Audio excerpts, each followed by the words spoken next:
তিনি প্রতিবাদের মুখ। দীর্ঘদিন ধরে যার ভয় বাঘে গরুতে এক ঘাটে জল খাচ্ছিল, সেই সন্দেশখালীর বেতাজ বাদশার বিরুদ্ধে গলা তুলতেও তিনি কাঁপেননি। সন্দেশখালীতে তিনি প্রতিবাদের মুখ হয়ে ওঠেন। মুখ্যমন্ত্রীও তার আক্রমণের ফলার বাইরে নন। সদ্য রাজনীতির আঙিনায় এসেছেন, কিন্তু অল্প সময়ের মধ্যে বেশ জনপ্রিয় হয়ে উঠেছেন। সেই রেখা পাত্রকেই এবার দেখা গেল বেশ অন্য মেজাজে। গেরুয়া শিবিরের নেত্রী নন, বরং মাতৃমহিমায়। একটি ভিডিও এই মুহূর্তে ছড়িয়ে পড়েছে সোশ্যাল মিডিয়ায়, আর তাতেই দেখা যাচ্ছে ছোট্ট মেয়ের সঙ্গে খুনসুটিতে মেতেছেন রেখা পাত্র। ভিডিওতে দেখা যাচ্ছে নিজের একরত্বের সঙ্গে দলীয় উত্তরীয় নিয়ে খেলা করছেন তিনি। প্রচারে, জনসংযোগ, মিটিং, মিছিল এই সমস্ত বেরোলে যে গেরুয়া উত্তরীয়টি তার গলায় থাকে, সেটি নিয়ে তিনি মেয়ের চোখে মুখে গায়ে বুলিয়ে দিচ্ছেন। আর খুদেও তাতে বেশ মজা পাচ্ছে, খিলখিল করে হাসছে। উত্তরীয়টি মা যেমন একদিকে ধরে রেখেছে, সেও অন্যদিকে ধরে রেখেছে।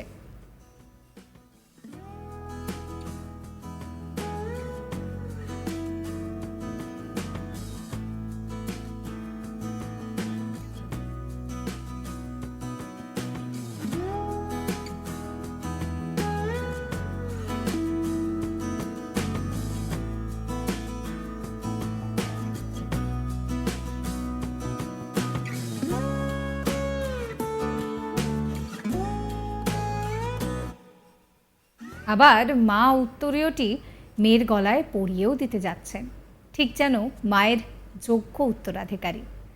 ভিডিওটি রেখা নিজের সোশ্যাল হ্যান্ডেলে শেয়ার করেছেন। ক্যাপশনে লেখা যে, ব্যক্তিকে চিনে কোনো লাভ নেই, ব্যক্তিত্বকে চেনো। ইতিমধ্যেই যা বেশ নেট দুনিয়ায় ভাইরাল। দেখাবো সেই ভিডিও আপনাদের আরও একবার।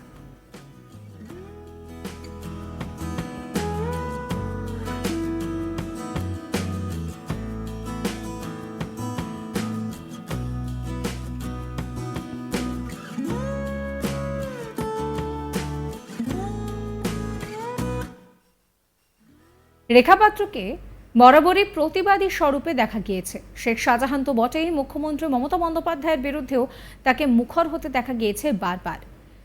এই যেমন সপ্তাহখানেক আগে আজ তাক বাংলাকে দেওয়া সাক্ষাৎকারে রাজ্যের মুখ্যমন্ত্রী মমতা বন্দ্যোপাধ্যায়কে বেনজির আক্রমণ করেছিলেন রেখা। বলেন, যারা বিজেপি করেছেন তাদের কল বন্ধ করে দেওয়া হচ্ছে, রাস্তায় চলাচল বন্ধ করে দেওয়া হচ্ছে, তাদের বাজারে যেতে দেওয়া হচ্ছে না। এটা কোনো সমাধান নয়। রাস্তা, কল এগুলো মুখ্যমন্ত্রীর নিজের সম্পত্তি নয়, এটা নরেন্দ্র মোদী অর্থাৎ প্রধানমন্ত্রীর সুবিধা। কি বলেছিলেন রেখা পাত্র, শোনাবো। আমি যাচ্ছি, আমি সন্দেশখালী, হেঙ্গলগঞ্জ এবং এরকম নানান প্রত্যেকটা বিধানসভায় আমি যাচ্ছি, কিন্তু মানুষের সামনে গিয়ে কথা বলছি। যদি ওনাদের ক্ষোভ থেকে থাকে আমার ওপরে, সাধারণ মানুষের ওপরে ক্ষোভ দেখিয়ে কোনো লাভ হবে না। সাধারণ মানুষের ওপর ক্ষোভ দেখিয়ে কোনটা ওরা প্রমাণ করতে চাইছেন? ওরা এটাই প্রমাণ করতে চাইছেন যে আজকের মুখ্যমন্ত্রীর কথা মতো ওনারা যে মানুষের উপর অত্যাচার চালাচ্ছেন, আজকের ওনাদের বাড়িঘর ফাঁকা করে কি করতে চাইছেন, ওনারা দখলদারি করবেন। কিন্তু এটা সম্ভব নয়, এটা সম্ভব কোনো দিন হবে না। কেননা আজকের যে গরিব মানুষগুলো যে বিজেপি করার অপরাধে যাদের ওপর অত্যাচার করছে, তাদের কাছে আমি বারবার অনুরোধ করব যে তাদের ওপরে আক্রমণ না করে, তাদের ওপরে সন্ত্রাসবাদী না দেখিয়ে রেখা পাত্র যদি অন্যায় করে থাকে, রেখা পাত্রের ওপরে সেই শাস্তিটা দিক। রেখা পাত্র মার খাওয়ার জন্য তাদের সামনে যাচ্ছে, যদি অন্যায় করে থাকে রেখা পাত্রকে মারুক, আমি এটাই চাই। দেখুন, আদিবাসী বাঙালি সবার ওপরে এই ক্ষোভটা দেখাচ্ছেন। যারা বিজেপি করেছেন তাদেরকে টিউবকল বন্ধ করে দিচ্ছেন, এটা আগারাটিরই ঘটনা। টিউবকল বন্ধ করে দিচ্ছে, রাস্তায় ওটা বন্ধ করে দিচ্ছে, তাদেরকে হাটে বাজারে যাওয়া বন্ধ করছে। এটা কোনো সমাধান নয়, এটা কোনোই সমাধান নয়। রাস্তাটা বলুন আর টিউবকলটাই বলুন, এগুলো কিন্তু মুখ্যমন্ত্রীর কিন্তু নিজের প্রপার সম্পত্তির থেকে দিয়ে যাননি। এগুলো কিন্তু সরকারি মতো আমার প্রধানমন্ত্রীজির একটা সুবিধা। এগুলো সাধারণ মানুষের জন্য, যেমন ওনারাও ব্যবহার করতে পারবেন, তেমন এনারাও ব্যবহার করতে পারবেন। এনারা টিএমসি করেন বলে যে আমরা বলবো না যে উনি টিএমসি করেন বলে উনি ব্যবহার করতে পারবেন না, ওনারাও বলতে পারেন না যিনি বিজেপি করেন বলে এনারাও ব্যবহার করতে পারবেন না। সবার জন্য।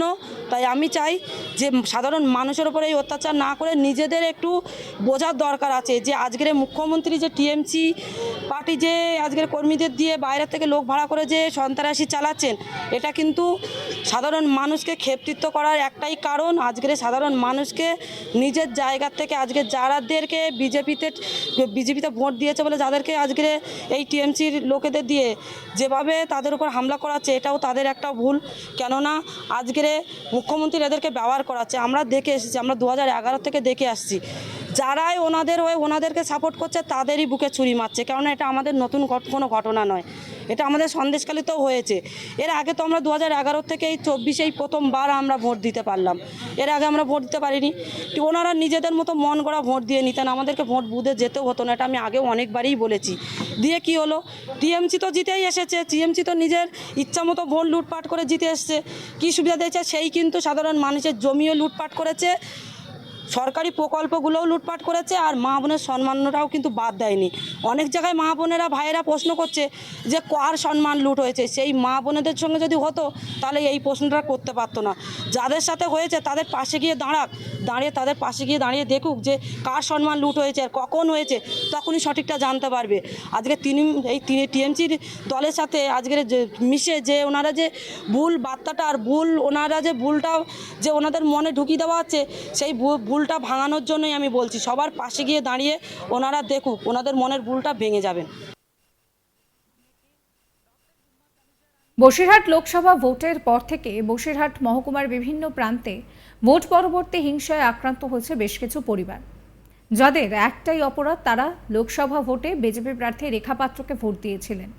ভোটের ফল ঘোষণার পর থেকেই বিজেপি করার অপরাধে সন্দেশখালী, হিঙ্গলগঞ্জ, হাসনাবাদ, হারোয়া এই সমস্ত জায়গায় তৃণমূল আশ্রিত দুষ্কৃতীদের হাতে তাদেরকে আক্রান্ত হতে হচ্ছে, সেই অভিযোগও করেছেন রেখা পাত্র। কি বলছেন তিনি শোনাবো।